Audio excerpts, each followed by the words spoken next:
Welcome to all of you and everybody else that's listening in. This is an amazing event, and I've just been on pretty much from 8 o'clock watching the talks, and I hope you, the students, have had a chance to do it as well. The morning started off, as you know, talking about the future, a future that you are all responsible for creating.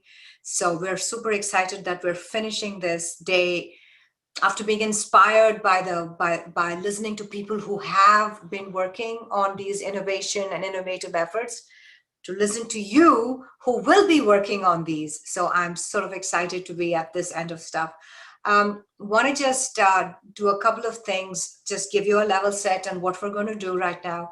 I'll start with introductions. I'll introduce myself. Then I'll turn this over to my co-conspirator, co-judge, Geeta, who will then talk a little bit about herself to give you a context of who we are and what is our perspective. I'll then start firing up the videos that you guys have so thoughtfully prepared in advance for us.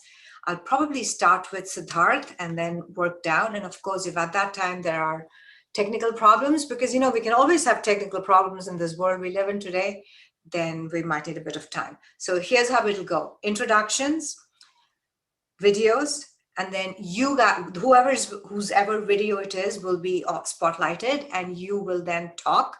It is our opportunity to ask you questions, clarifications, and just learn a little more about you and how you came upon this. So that's what we're going to do. Any questions from anyone before? No? Good. Okay. So let's just take it away, just a little bit about myself. And my name is Preeta Ram. I came to this country many, many years ago to do my PhD in chemistry. I went to Yale, got a PhD in chemistry, and then I was a faculty at Emory University for a while. When I left Emory, I was the dean for science. So definitely very familiar, worked for many years with young people with aspirations like yourself. This is the best part of the job. And then I did my startup and I came to the Valley. And just like you, pitched my startup many times, was able to raise a round of funding and take that company to a successful exit. Now I am a venture capitalist. I work in a venture capital firm. I'm a part owner. I'm what's called a general partner. And we invest in health and health tech and diversity, actually. So I look forward to hearing our pitches, but let me introduce you to my co-judge, Geeta. Geeta, take it away. Hi everybody. Good afternoon, good evening, good night, wherever you are. My name is Geeta Arun, and thanks Preeta and Piyush for bringing me on board to be a panelist and judge for this year. I'm looking forward to it. And a little about myself. I'm originally from Bangalore, India, and then came to this country about 30 years back. I have a master's in computer engineering from East Coast. I live in Silicon Valley. I've been living in for the past 30 years. My background is electrical and computer engineering, and I work in a firm called Synopsys in the semiconductor and systems industry. And my role there is business operations, which includes initiatives such as M&A. My passion is STEM and youth. So first of all, again, looking so forward to learning about you. As STEM and youth, I have a few pet initiatives that I drive. I'm a part of Society of Women Engineers, and then I last year co-chaired their business affinity groups. As an ambassador to Santa Clara University for my company and to its Society of Women Engineers chapter, I drive the partnership program between universities and the programs. And I also am the committee chair for the Career Technical Education Industry Advisory Board. This is for my local school district. Like I said, I've been living in the Valley, and I have 2 children. One is a budding engineer and the other one is a budding humanitarian. I look forward to hearing more about your projects. Thank you so much. Wonderful. Okay, so now I'm going to just as we listen to your videos, we will also be adding a couple of comments and scoring your videos. The results will not be revealed today. We will go back and we will have to talk about this. So don't expect any big reveal. There is no envelope as well. So let me go to the first video that I wanted to, and I believe it's Siddharth. So let us make sure the share screen business works. There is Siddharth. And hi, my name is Awesome. Yes, everyone can hear it? Yes. Yes, we are good. Full screen, please. A method to remotely identify and detect genital skin cancer. Cancer is curable, but only when there is early detection of it. Biopsies, the current method to detect skin cancer, is invasive and thus does not promote early detection in genital regions since it's painful, invasive, and expensive. Hence, we wanted to make a screening method which is non-invasive, remote, and respects patients' privacy. We developed a machine learning model deployed and executed as a mobile app. We feed the image of the lesion into the deep convolution neural network, trained and tested with 6,000 images, which yields an accuracy of 83% and a classification report which classifies the lesion as 5 main cancer types. For further analysis, we have developed a standardized pressure mapping kit which uses dilated non-Newtonian fluid to accurately map the pressure points of the lesion using the image of the fluid density across the lesion. The kit applies standard pressure using a dial, which helps us to produce a supports file, which when convoluted with a 3D top view of the lesion, helps us generate a 3D printable STL file, which provides haptic feedback. This can be used safely from home so that users don't feel an invasion on their privacy. This can also be extended for cases such as breast cancer, where women can self-assess themselves non-invasively. We are currently approaching doctors and hospitals to conduct medical trials to gain clinical validation for it. Sustainability is usually considered only as an act of maintaining ecological balance. However, preventing a mass spread of a deadly disease by sustaining human lives is also sustainable. Cancer is one of those diseases which is caused due to a combination of genetics, health, lifestyle, and pollution, making it heavily dependent on external factors. With the progress of the world towards fast food, increasing mental pressure, and population, cancer is predicted to spread in 1 of every 5 people. And in order to avoid that, our solution sustains human life by promoting early detection and self-assessment. That is awesome. So are you ready for some questions, Siddharth? Excellent. Yes, definitely. Okay, awesome. Now that you're there, I think I can spotlight you somehow, right? Yeah, and even Awesome's with me. Like we both have done the project together. Oh, there's Awesome. Yeah, okay, cool. Yeah. So I have a question for you. That sounds super, super impressive. And I can see you've done a fair bit of data analysis and things like that. And you put out a number there, 83%. How impressive is that?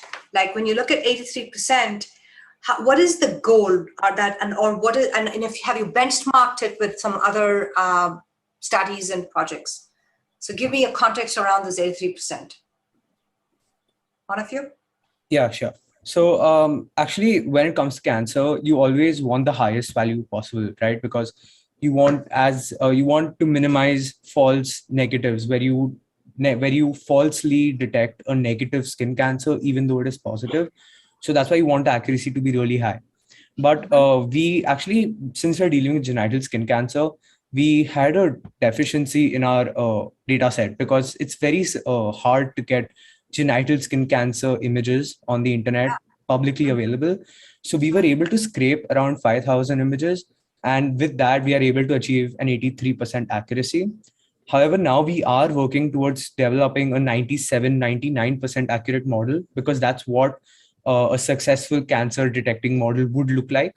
And we have a data set of 24,000 images ready right now, which has clinical information supporting each image. But we are still working towards creating our CNN because there is a lot of work that actually we have a lot of work remaining to complete our architecture for the model. So what are you using for your CNN? What technology are you using for that? I know Piyush is the master at this, but let me ask you. Yeah. So currently we've developed our CNN by ourselves. So we're using Keras, and we are using a basic sequential model right now with we're just by manipulating the epoch rate or the batch rates.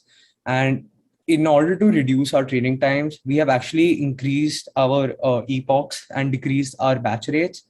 And the CNN right now only has 3 hidden layers, but we are in the process of expanding that, because to analyze 24,000 images, you would have to increase the number of neurons and layers. I'm going to turn this over to Geeta, but also mention that our third judge, Maithili, has arrived. But since we can't see her, we'll just let Geeta ask the questions right now. Geeta? Yeah, thanks, Siddharth. That was very insightful. What made you pick skin cancer versus the other types of cancer for your research and product development? Should I take that? Yeah, sure, you can take that. Okay, so the way this project started actually was Siddharth's grandfather had Parkinson's, and while we were in lockdown, it was showing cancerous behavior. They couldn't actually go to the hospital, and the doctor couldn't pay them a visit because of which they tried to assess it on FaceTime, but that wasn't working. And unfortunately, without knowing the cause of death, he passed away. So that's how we thought of this idea. And while we were working with doctors globally from US and India and UK, we got to know more about cancer, and we started narrowing it down. That's how we came down to genital skin cancer. Excellent. Thank you. Cancer always has a personal story behind it, and I appreciate you taking this initiative. I have a follow-up question.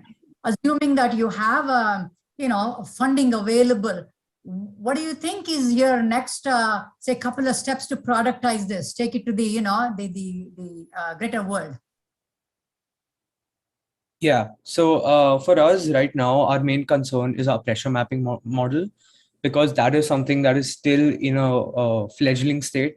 We still have to experiment with different fluids. So right now we are in the process of experimenting with the dilated non-Newtonian fluids.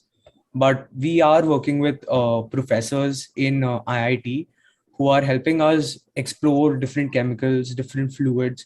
And for that, I think that's what we'll use our funding for, because exploring different fluids is pretty expensive. And if we don't exhaust the entire fund in that, then we'll also use a lot to conduct the medical trials, because those are even more expensive. Right. Reaching out to your, sorry, just for clarity, reaching out to medical community and the advisory community and using the funds to advance your research is the first step. Is that correct? Yes, yes, ma'am. I was just going to see if Maithili had a question, even though I can't see you. Yeah, hi, Preeta and Arun, Siddharth and Asmina, they did a good job. Very nice presentation. I am having some difficulty with my video. Sorry about that. And I have a question. So can you explain about the deduction scheme? To me, I was not very clear from your presentation. Can you tell about it a little bit? I'm sorry, ma'am. Could you repeat your question? No, in your presentation video, you talked about the deduction scheme. How do you detect that cancer? Can you go a little bit over that? Yes, sure. Awesome, you want to take it? All right. So first of all, when the patient comes across a lesion, a suspicious lesion, he can just take a picture on the application. This application will be connected to doctors, so the patient can choose which doctor he wants to send his details to. After that, first of all, it goes in a DCNN model, which gives you a detailed analysis of if it can be cancer and how much percentage is the chance of it being cancer. If the chances are high, it goes into our .stl model after we use a pressure mapping kit. So the pressure mapping kit goes on the lesion, and there's a strap around it which goes around your waist. I'm sorry, for a lot of hand movements, but then, so that's how the pressure mapping kit uses the readings and the picture is taken. So the gradient files are used, which are later put in the .stl model, which gives you a 3D flexible print. I actually have a final question just to close things out. Now, I don't want you all to think that we're only interested in the product or your innovation.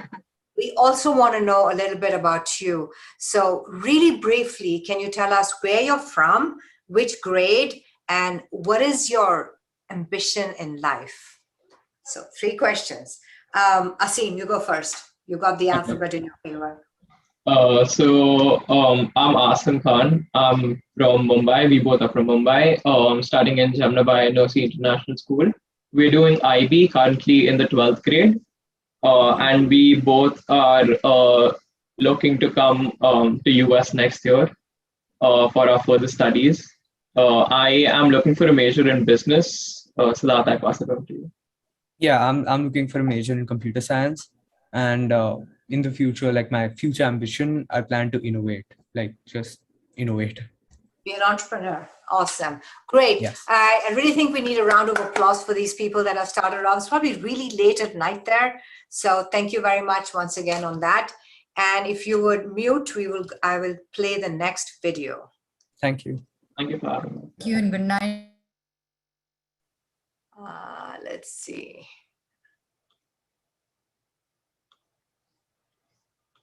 Hi, my name is Vikram Sombashik, and I am a volunteer research assistant at the Clean Energy Research Center at the University of South Florida.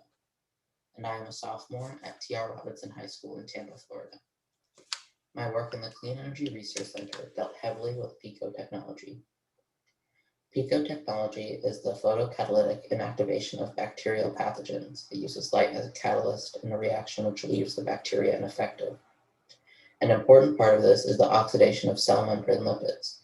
This is a highly complex set of free radical reactions that happens between the fatty acids and oxygen, which forms other compounds or more free radicals. The unsaturated fatty acids, which are in the phospholipid membrane, are susceptible to radical-caused oxidation, especially the hydroxyl radical. This can occur along multiple points, far away from the initiation spot due to radical-induced chain reactions. The radical is consumed and recovered over and over again, which spreads it.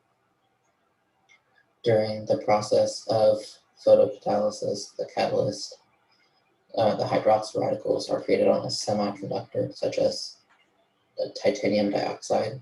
The hydroxyl radical oxidizes all macromolecules, and these oxidized macromolecules damage other macromolecules, and so on. In lipid peroxidation, there are 3 steps: initiation, propagation, and termination. So in initiation, the titanium dioxide initiates the hydroxyl radicals to steal hydrogen atoms from the unsaturated lipids in the membrane of the molecule. This is the initiation of a permanent oxidation of the lipids that are in the membrane of the pathogen. Step 2, propagation. So when the hydroxyl radical takes a hydrogen atom from the unsaturated lipid, it creates a lipid radical. These lipid radicals react with oxygen to form lipid peroxyl, which in turn react with an unsaturated lipid, making lipid hydroperoxide. These can be oxidized to form, lipid hydroperoxide can form, or can be oxidized even more by other lipid radicals and become aldehydes. And in addition to lipid hydroperoxide, more lipid radicals are made. So it's a radical-induced chain reaction. Step 3, termination. The radical-induced chain reaction will terminate when 2 of the radicals which react don't form another radical species. And this process destroys the cell membrane, and eventually the cell will cease to function. In the lab, my work consisted of organizing the plates which the catalysts were sprayed on and testing the degradation rates of a VOC, which with each different catalyst, they were improved with the addition of different nanoparticles. I would inject the VOC into the test chamber. The vision for sustainability. So PICO is a sustainable technology because it purifies the air. and it lowers the number of allergens and diseases. So there's a less amount of fresh air entering the building, which in turn saves electricity. Thank you so much for your consideration, and hope I do well. Awesome.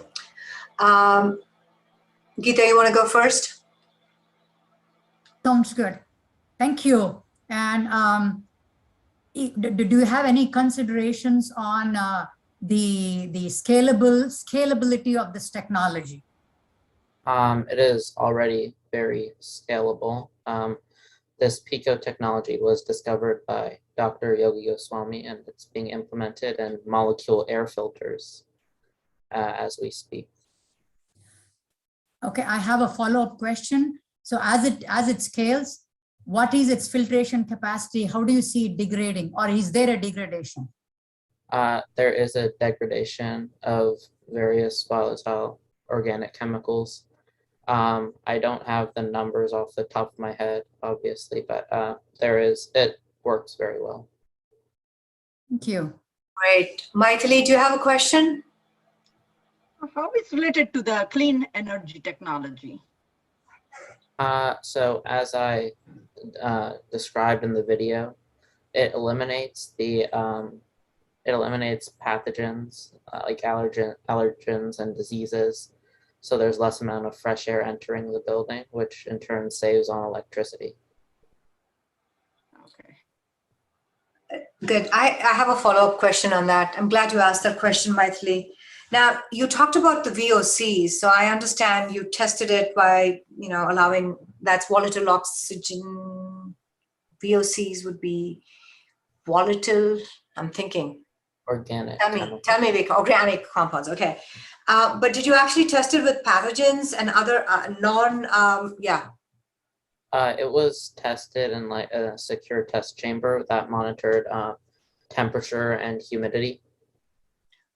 So it wasn't. With pathogens, with something, with yes, yeah, bacteria, something. Yeah, that was injected into the chamber. Okay. Yeah. Geeta, did you have another question? No, I thought you raised your hand. Yes. Okay. What were, when you were researching and prioritizing this, what were some of the things that you learned that you should not be doing? That I should not be doing. So I started volunteering at the Clean Energy Research Center a little while ago, and they put me on this project, and this helped me learn a lot about PICO technology and all of the good things that they were doing there. I haven't really learned like what I should not do. I don't know. Could you rephrase that? I'm not sure how to answer. Sure. When we are pursuing this, were there any lessons learned saying that if you were to rewind the clock, whoops, I wrong tree, I don't want to do it next time? So far it's actually been pretty smooth sailing. There have been small missteps because like going from a small high school lab, like I'm a sophomore, so to the equipment in a large college research facility, there were obviously small missteps, but nothing major. Cool. Let me then ask you then the question that I asked the others, which is tell us a little bit about yourself. Tell us which grade you are in school and stuff like that. And as importantly, the future, because this conference is all about the future. Where do you see yourself? Where would you like to be? Particularly now that you had, this taste of research. Tell me a little bit about where you would like to be in the future. So I'm Vikram. I'm a sophomore at Robinson IB High School in Tampa, Florida. In the future, I would probably want to be a doctor. I've always wanted to help people, and most of my family are in the medical field or are physicians. And especially with COVID and everything happening, you can look on your phone or look out the window and see the need, right? So I want to try and help fill that. That sounds awesome. Nice. Well, thank you so Awesome. much. Was that someone with a question or no? Okay. No, Let's very, very good. Very well done, Vikram. Yeah. Round of applause. And now I will have the young ladies. Here we go, share screen again.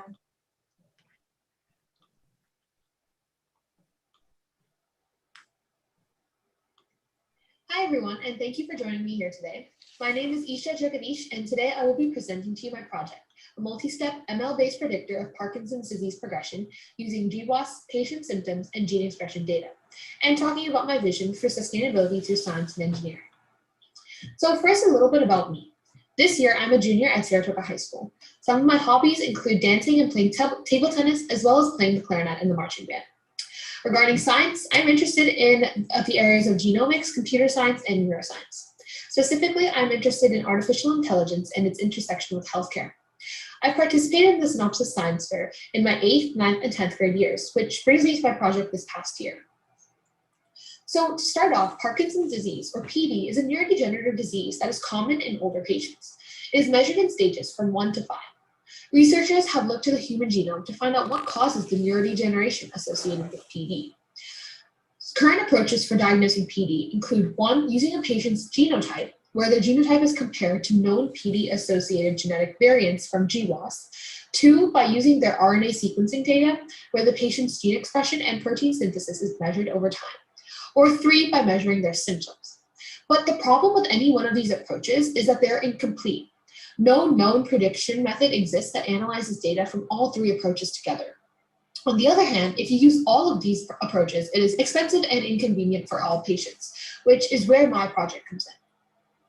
So as I began my project, 2 key questions that I kept in mind were whether I could build models that could combine and learn from the data from all 3 approaches, and whether I could build a prediction algorithm that was adaptive and would eliminate known outliers first, so it would be able to catch early positives and early negatives. So I combined all 3 streams of data into a novel adaptive technique utilizing machine learning to best predict a patient's PD stage. I created a step-by-step smart algorithm and a web application called PD Predictor. Essentially, a patient proceeds to subsequent testing only if intermediate PD prediction values exceed a certain threshold, which guarantees that only high-risk patients undergo necessary testing instead of everyone. The benefit is that implementation of PD Predictor would eliminate unnecessary testing, save almost thousands of dollars in costs, avoid patient inconvenience, and make diagnosing PD easier in third world countries. So now for the results. As you can see, the accuracies are very high for each of the 3 steps. This is because I only had a limited number of samples included in my preliminary results. I only tested on 1 cohort as I had a limited amount of time, but with this I received high accuracies in my models because there wasn't as much diversity for the model to test against. However, I later went back and included more cohorts, increasing the diversity and thus decreasing these accuracies. In the future, I want to test my model using various other metrics like random forest, F1 score, and ROC-AUC. So now for my vision for sustainability through innovative science and engineering. So I believe that we can create a sustainability metric for things like clothes, food, and furniture, just to name a few things. Scientists and governments could work together to create a standard for sustainability that all manufacturers have to adhere to. And the innovation aspect comes from determining what the standard is and how to interpret this number. For example, the carbon index could be assessed based on factors like where the item was produced, what it's made of, and how the item is disposed. Then they could use all of this to say that consumable goods have this specific green rating. And this system would enable conscious consumerism, where consumers can make conscious decisions on what they buy and how they dispose of things. It would also enable the manufacturers of today to abide by stringent rules that will make our planet more sustainable for future generations. Thank you for listening. Right, let's stop sharing. And Maithili, did you take the questions first last time? Or is it my turn? Maithili. Yes. Yeah. Fire away. Yep. Excellent presentation, Isha. Very nicely done. I have a question. So you did some kind of test. So do you think that is adequate to come up with some concluding remark, or? Yeah, so the current ways of diagnosing Parkinson's disease, so as I said, there are 3 different ways, using someone's genes and then RNA sequencing and biomarkers. And I think combining all of these and concluding at the end that the patient is high risk or low risk for Parkinson's disease would be a big contribution. And I think this would be adequate enough, because the main goal of my tool is to just say that you are either high risk or low risk. Not to say you definitely have Parkinson's. It's just to also to prevent all this unnecessary testing. So I think that my predictor software would definitely be adequate. Okay, great. Thank you. So I have a question in the middle, and then I'll let you go, Geeta. The question that I had is predicting, making a medical, or even preparing for a medical diagnosis is a weighty responsibility. You don't want to be wrong, even the smallest percent of time. And a lot of the accuracy in these machine learning models for yours and for the very first one really depends upon the size of the corpus on which your machine learning model is trained on. So I have two questions. How big was yours, and how big do you think it needs to be where a doctor would confidently say, yeah, I can trust this app or whatever? So two questions, yours and the ideal. Tell me.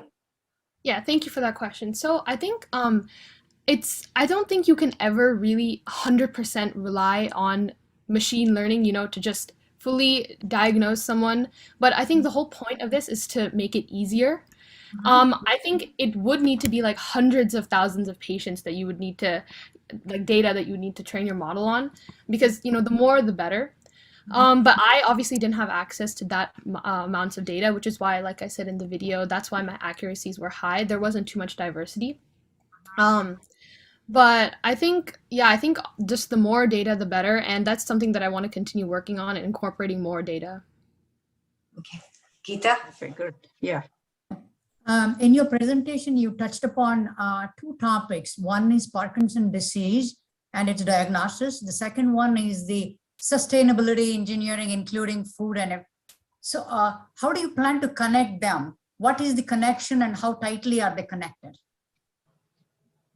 Yeah, that's a good question. So I think for my vision for sustainability, it wasn't like too connected to my Parkinson's disease research. I was just thinking, like, what can we do to, like, make our world more sustainable? I think what my vision for sustainability with the sustainability metric, it could also be related to Parkinson's disease, because there are a lot of other factors for Parkinson's disease that are related to the environment. So because it's not just based off of genes, it could also be like something that related to your environment, then you might have contracted Parkinson's disease. So in that sense, I think it's even more important to make our world more sustainable. That's right. Geeta, did you have a follow-up question, or shall I? Yes. So got it. So so the idea behind bringing sustainability into your presentation is more to put it on the radar as a possible way that could impact Parkinson's disease, and it's not the integral part of the research that you conducted for Parkinson's disease. Is that correct? Yes, it's not like an integral part. Yeah. Thank you. If there are no other questions, then I have a question. Maithili, did you have anything else? Nope. Yeah, go ahead. Yeah. So I like that, and I can see where Geeta was going with that. But, I understand that when you're a high school student, you kind of work on whatever opportunity you get, and and particularly during COVID time. So we certainly commend all of you, including you, even though we haven't heard your project, for, taking this to this limit. So my question is really the last question that I ask all of you. And in your case also, how relevant is this, the project that you've done, all of this that you've learned, how relevant is this to you, your interest, and your future goal? So tell me a little bit about you and your future goal and anything in between, and how relevant this is.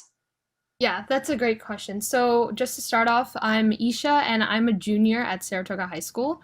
And I think that this project is definitely very relevant to what I'm interested in and what I want to pursue. so something that I'm very passionate about is conducting scientific research to impact my community in a positive way. And started researching neurodegenerative diseases, specifically Parkinson's disease, because I'm personally impacted by this, because I've seen how my grandfather suffers from dementia, actually, to the point where like he no longer can recognize me. So this has really piqued my interest in neurodegenerative diseases, and recently I've been thinking about what my long range goals are, and I think something that I'm interested in is finding some sort of preventative method or maybe even cure for dementia or just neurodegenerative diseases. And I really like conducting research. So in the future, I want to earn a PhD and I want to publish research papers. And of course, like there are many things about my future that I still need to figure out, but like something that I know is that I want to pursue STEM research in the long run, and impact the world in a positive way. So I think that this project definitely is relevant to what I want to pursue, and I definitely want to continue building upon it in the future. Great. I noticed there's a comment in the chat which you should follow up on, where there's someone has actually offered the email. So make sure you look up at the chat before you leave. All right, and I will now bring Nidhi's. Let's give Isha a round of applause, and while I go look for Nidhi's.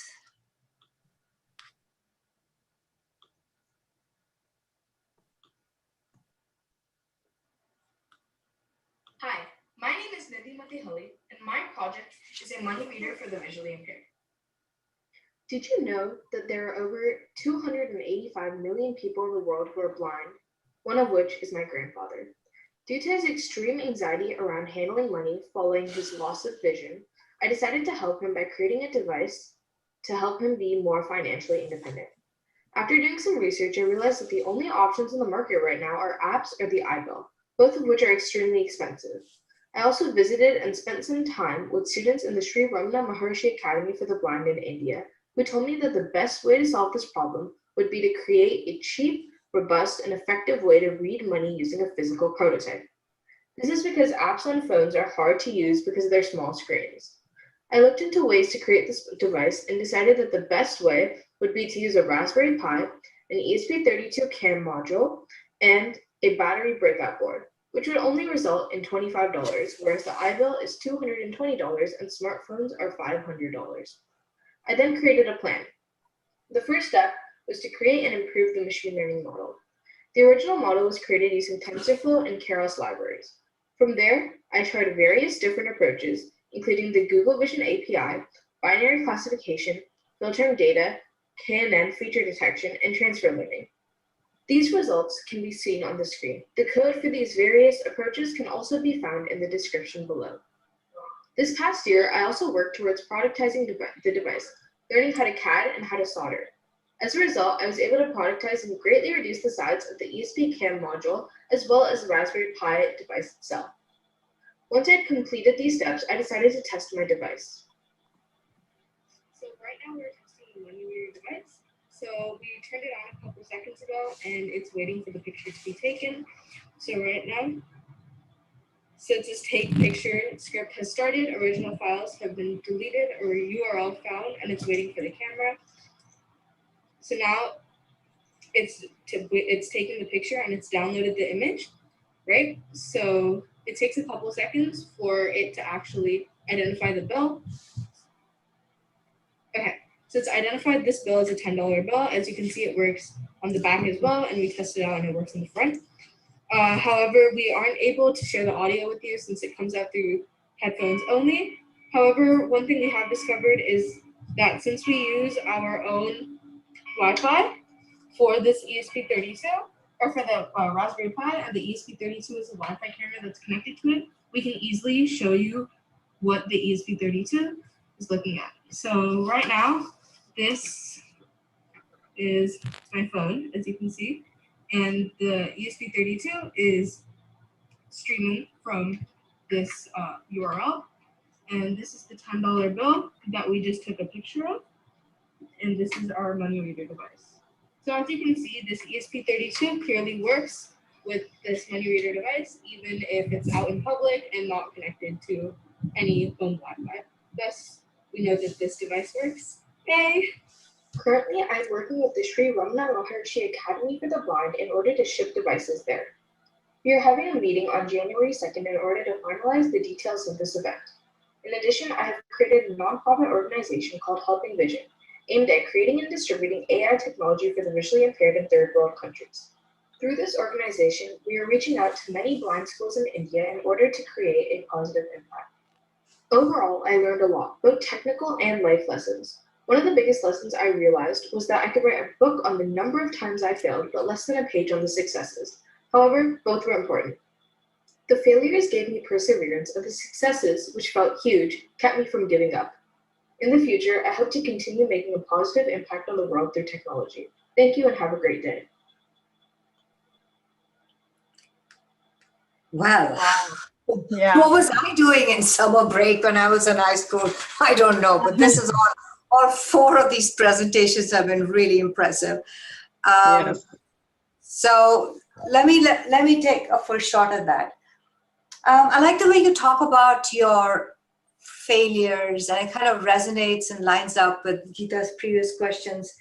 My question about the successes is, now that you made this product, and you said you're thinking you're going to be shipping these things overseas, where's the production going to be? And who's producing it? And how's it being funded? Yeah, so right now, I actually have shipped a couple of devices over to India, right? The first one is for my grandfather, of course. I'm super excited for him to try it out. And it's been something that I've been looking forward to for a really long time. And currently I'm actually CADing and like creating the devices myself. So in the future, I hope to like talk to other companies. For example, I know Qualcomm has this program in which they work with young female like high schoolers who are interested in creating like different devices. So I'm hoping to like reach out to them and see if there's any way that I can like mass produce this device. So I don't have to be like physically and like independently like CADing and creating each device myself.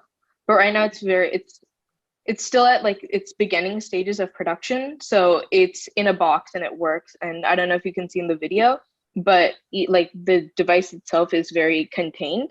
So it should be able to work in public and should not be too much of a hassle.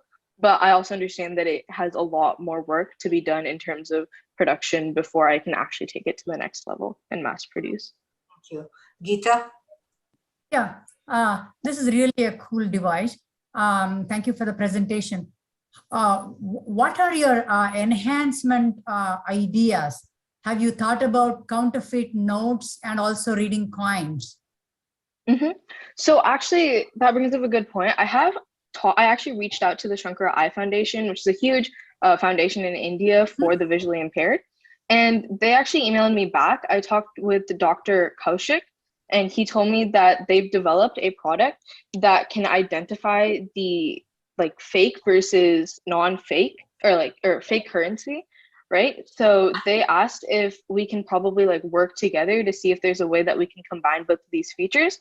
And on top of that, I think that they're still in the process of developing a model that can identify fake currencies for other types of bills, not just rupees. So because of that, I'm hoping that I can work with them in the future in order to expand the scope of that project and maybe combine my project with theirs. Excellent, thank you. Great. Yes, awesome. I really enjoyed watching your video, and I volunteer for the Leader Dog of the Blind in Michigan, I would like to know, have you done anything with the US agencies like the Leader Dog of the Blind? And so, because I saw your presentation is based on India. So have you done any work in the US? So I have reached out to the Fremont Blind School, and we've talked a little bit about this problem. And I believe that we're going to have a meeting sometime in like the next month or so. And I do have the technology to identify dollar bills as well. Currently, the biggest reason why I'm working with India is because of the Sri Ramana Maharshi Academy for the Blind, those students and their stories really resonated with me. And a lot of them are orphans or children from rural areas whose parents could not afford to take care of them. And I remember some of them were telling me, Akka, is there any way that I can get this types of devices for like the money that I have? Because they don't have $200 to spend on this. They don't have $1,000 to get an iPhone like we do. So that was one of the biggest reasons why I wanted to help students in India first. And it's also one of the biggest reasons I'm so excited to be working with the Sri Ramana Maharshi Academy for the Blind, because they're really great students. They're super insightful. And I don't think that they should be limited to the opportunities that a lot of visually impaired people are limited to just because of the way, like the place that they were born in. So that's the biggest reason for working with them. So a lot of scope to implement in US also. Yes, this is. I'm actually, I'm looking to implement like that. And additionally, me and another student who is working with my nonprofit, we are hoping to create more technology that can help navigate for like navigate streets, and then also to see if there's any way that we can improve the shopping experience overall. Awesome. Thank you. I actually have a question. So are you able to do both, different currencies then? You know, you had a dollar bill in your video and then you said you shipped it to India, so it's able to do both? Yeah, so the way that I'm getting the data is originally I ended up taking a bunch of pictures myself, which worked for the time being. But as you may know, if you take a lot of data that you take yourself, it'll only work in the scenario where you are there. So because of that, I ended up shifting to using Google Images, and I have this API that I'm using, which takes and it scans photos from Google, and there's a certain criteria, and then after it meets that criteria, it downloads that image. So because of that, my access to the data set has become exponentially bigger, and it can also identify more currencies. Okay, we've got one more, so I don't want to hesitate too much, but do want to know, where are you based and what's in your game plan for life? Yeah, so I'm a junior. My name is Nidhi Matihali. I also go to Saratoga High School, so me and Isha have been friends for a really long time.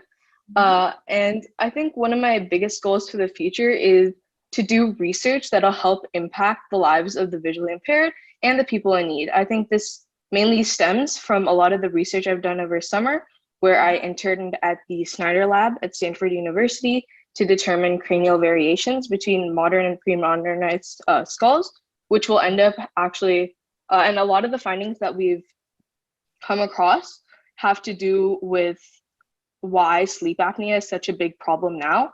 So I think that I really want to pursue like this kind of research in the future and really bring it back to the people who need this technology the most. Okay, awesome. Let's a round of applause, and then it's over to Mikkel. So let me just share. Thank you so much. It was an honor talking with you guys as well. Yeah, you're most welcome. Okay, here we are. Share screen, play. I'm a junior from Columbia Schools, and I'm interested in robotics. My project is an AI-based multi-purpose air handling robot with environmental anomaly detection. Existing air purifiers and humidifiers can clean air well in a limited area, but they're not able to clean air in an entire room evenly as people move around. Many people every year get injured out. I conducted an experiment to validate that humidity is not evenly spread out around the room. Only a sensor near the humidifier reached 40% threshold of good humidity. For the design of the robot in CAD, I placed a cylindrical pretty filter, alkaline carbon filter, which removes dust and other chemicals from the air at the bottom of the robot. I placed a fan such that the air will travel upward through the chamber, followed by a disinfectant using UVC, which kills bacteria and viruses. On top of the robot, there's a compartment for humidifying or dehumidifying the air. Once the robot was designed, I used CFD software to validate the airflow. I considered two designs. The first design used a blower fan to pull air from the HEPA filter and push it to the top. The second design uses a fan to pull air through a circular HEPA filter and blow it to the top. I went with the second design as it provided higher peak airflow velocity and was therefore more efficient. I use multiple electronic components to build my robot. The top right is the navigation system. Motor power is controlled by the motor controller, which is then controlled by the TNC. The environment sensor includes a VOC, temperature and humidity, and PM 2.510 sensor, which detects dust. The air handling section contains air filter fan and UVC LEDs and a humidifier or dehumidifier. Jetson Nano is the brain. The image here shows a prototype that I created to test electronics and the software. I use ROS, Robot Operating System, for communication between all the different electronics. It uses a publisher, subscriber, or pub/sub model for passing messages between processes. I set up around 10 topics and programmed it using Python. The detection of people was done using TensorFlow Lite AI algorithm for object detection trained on Telco dataset. Detection of sound was done using PyTorch model. I created a custom dataset that includes environmental anomalies such as fire alarms, windows breakage, carbon monoxide falls, etc. This works for recording sounds and environment, classifying each sound, and alerting the users if necessary. The robot was tested in the same room as before to see if the robot helped increase overall humidity. The same two sensors were able to reach 40%, which is why we built the exception threshold. This robot can be used in homes, hospitals, schools, nursing homes, and any other places where clean air is needed.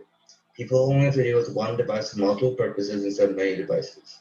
The even distribution ensures that all parts of a room or rooms get good air quality. With the addition of environmental anomaly detection, it can serve as a companion, keeping you safer. I would like to thank the JSA's Momentum Man for providing me the funding for this project. Sustainability through innovation, science, and engineering is essential as the world changes. Innovations could range from renewable energy and trash cleaning to water and sewage treatment systems for underdeveloped regions. Sustainability will ensure that the generations of people will be able to thrive. It also means that it will help resolve the world's biggest issues. Let's look at the environment, for example. Currently, climate change is affecting both people and animals in negative ways. Innovations that reduce the carbon footprint of humans or new renewable sources would help the environment. There's a lot of trash in the ocean, affecting many marine wildlife. Innovations such as robotic trash collectors can remove this trash and create a cleaner.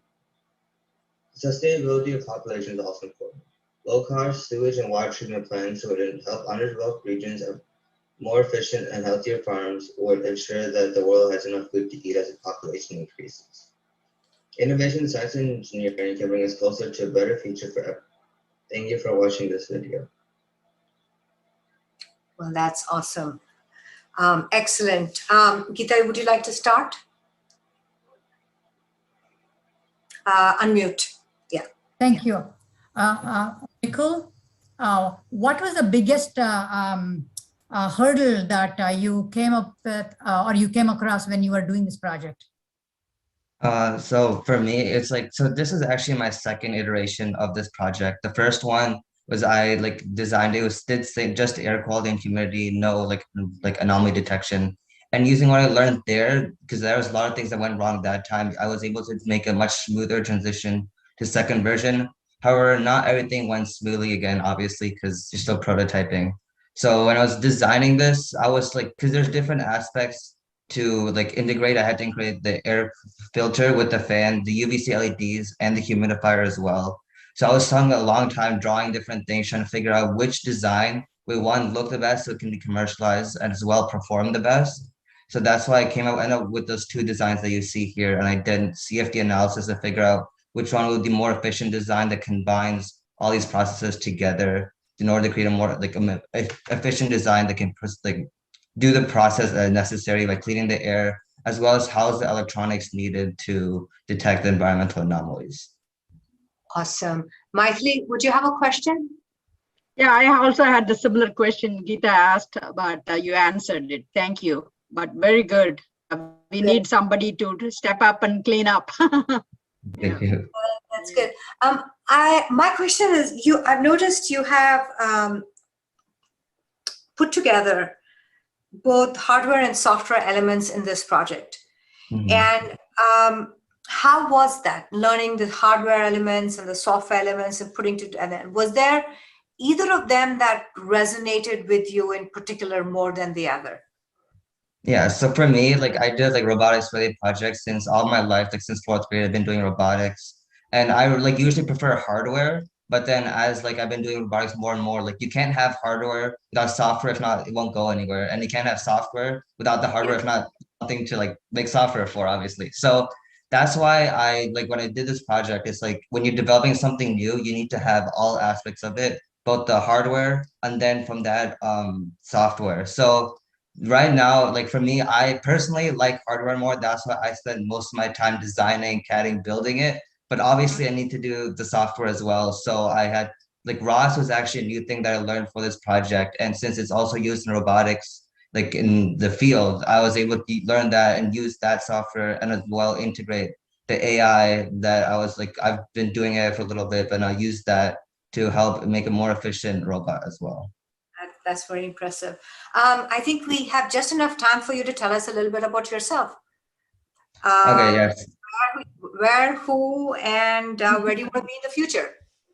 Okay, I'm Akul Sarnan. I'm a junior at Cranbrook in Michigan.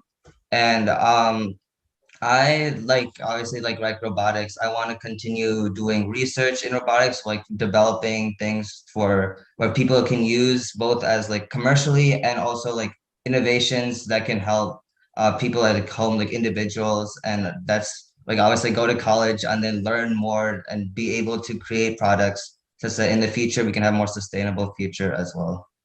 That's amazing. Yeah. Well, thank you so much. I think a round of applause for everybody. You know, I hope all the candidates are here. I mean, this is mind-blowing. And the fact, I mean, look at the kinds of things they've brought together. There's fresh new ideas. They've used new technologies that are very new to many of us here, even though we're all science and, you know, technology people ourselves. And I think it reiterates what I started out saying, that we've talked about the future, which is now being created by people in our age group, but the future that is really the tomorrow will be created and envisioned by folks like you. And I'm so glad to see it's in good hands. So we are going to confer offline to decide, and it's going to be really tough because you were all so good. You had great presentations and an amazing amount of work. But right now I want to ask the audience to do the poll, which you're seeing in front of you right now. So if the audience would just poll for your favorite project, nothing complex, just go for it. And Preeta, if I may just remind everyone that audience poll is just one part of it. The judges will have their own opinions, but this is the place where we engage with the audience. We want to see what our audience is thinking, where they are going with it. And obviously nobody here who's in the speaker panel is able to vote. It's only in the people in the audience section. So if you brought your friends and family here, great. If not, you know, you're losing out in that popularity contest. So that said, Preeta, before letting all the students go, we need a picture of all the students in one frame along with the three judges. Yeah, will everybody, all the students, please show up, and as soon as this poll is over, then we can do a little screenshot here. Yeah, this poll, I have just get on the screen and highlight all students. The poll is happening on the side. Let's keep that going. Maithili, if possible, you can come on as well. Yeah, I'm trying. This video is not working for me. Sorry. Okay. No, you're looking close there. That's good. Let's see. I've got Maithili. Do you want to be represented like this, Maithili? Yeah, no, I don't want to. So I will take off my video. Okay. How come Piyush, you're not Vikram? I'm looking for Vikram, and yeah, how come Vikram is up there? I'm looking better. Okay, this is good. This is good. Just stay there. And I've got Piyush, Vikram. You can't have me. I don't want you. I can't have you. Well, okay. I really wanted Maithili. Okay, I've got you. I've got everyone I want. You're there in the like high above, and I really wanted Maithili here. She's been part of the team. And anyways, Maithili, Let's make I'm sure really for sorry about tomorrow. the video. Yes, Yeah, for tomorrow, work on your thing. We want all the volunteers and all the board members together in the final session tomorrow. Okay, everybody look at the camera for a second. And one more. Let's see. Awesome. All right, awesome. Thank Just you. don't do anything with it right now. Just keep talking. I want to play a video as well. Or if Vatsla, are you able to play that 1 minute video? Let me. And can I just The add poll one will more be thing? on. The poll will keep on going. Yeah, keep going. Okay. For all you guys, you know, we are a mentoring group. I hope you will consider joining ASEI. We want to be a part of your future journeys, and we can offer connections like the one that someone made, I think Suroj made to one of you. So do connect with us on the panel, connect with the judges, and you know, we hope we can help you in the future. Okay, Piyush, go for it. All right, we are about to, come to an end of our journey here for today. But this has been amazing day. All I can say is this is something which I was looking forward to for a long time. ASEI is something which many of us are all of us are volunteers. Nobody gets paid. What excites me is that we are able to give back to the society through mentoring, through University Connect, through STEM programs. That what you're seeing, there are only few judges here, but there is a whole organization. We have a mailing list of more than 7,000 people. We have members across different chapters. So just make sure you youngsters are the ambassadors of tomorrow, and I want to make sure ASEI has a role to play. Many of you will go on to do much bigger things, and hopefully someday I'll be able to work for you. So thank you very much for participating, and let's listen to this, and I want to play one more video after this. Thank you, Piyush, Rita.